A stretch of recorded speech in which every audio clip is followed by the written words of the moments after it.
Namaste. So I'm here to talk about Virgo season. Virgo energy is all about perfectionism, being self-critical, or not, if you can heal that energy. It's the archetype of the healer, the server, and the literal virgin, which in ancient times actually meant unto oneself. So like the priest, priestess, shaman type energy.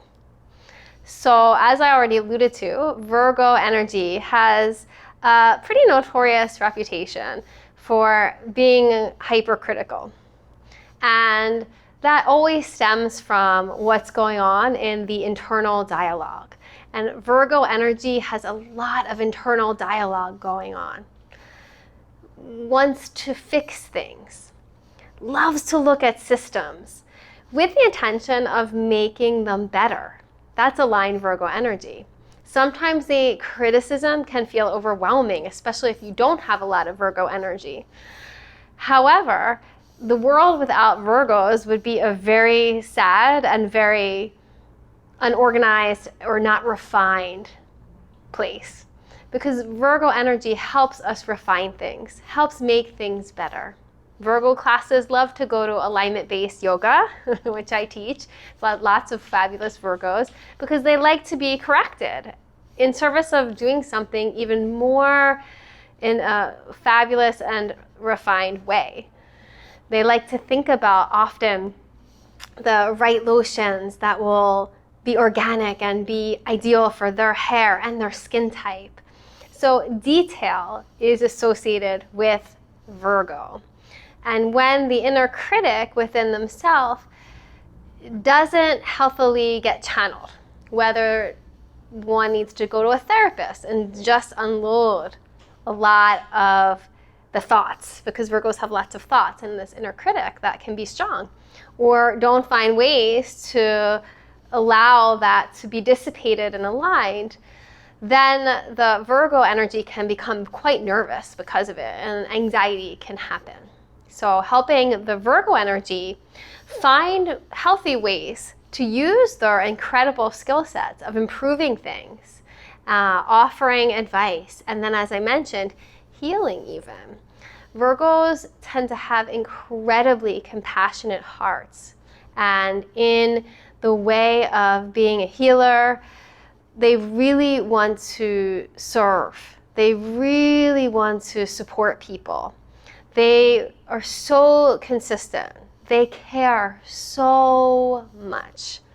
At the end of the day, at the end of the life, people remember them for all that they did, because they were always there, always caring, always trying to help. So that's a little bit about Virgo energy. And you might have, not a Virgo sun. If you know your moon sign, you might not have a Virgo moon or a Virgo rising. In my mind, in Western astrology, those are the three most important aspects of your natal birth chart: your sun, your moon, and your rising. However, each of us have all the planets in a certain aspect of one's chart, and everyone really has all the astrological energies within them. It just depends on where they are and what they're associated with, if they're heightened. But we all have some Virgo energy in us. And so one thing you can do is really look at the MP3s you play in your mind. What are the thoughts that perhaps are critical? Or unworthiness is another strong theme associated with Virgo energy. And really taking in the teaching that there's who we are right now, and then there's who we are becoming. And how can we make space for both? How can we have compassion and love for both? Knowing that the Virgo to-do list, because Virgos love to-do lists, and there's nothing more amazing for a Virgo than to check off their to-do list. But their list will go on forever, because they're always trying so hard, and they want to grow and improve.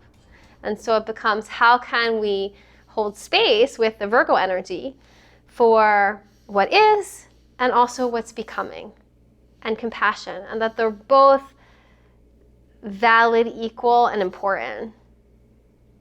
And really, the refinement is endless and it will never end. So that's the download on Virgo energy.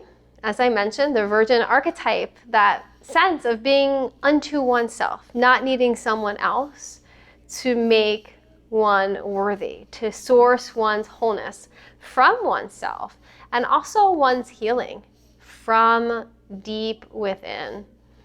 So I hope that was resonant with you. You can look in your chart and try to figure out, where is your Virgo energy? You have Virgo energy in your chart. There's something called the sixth house that's associated with Virgo energy, and we all have 12 houses in our chart. Thank you so much for being here with me. Namaste.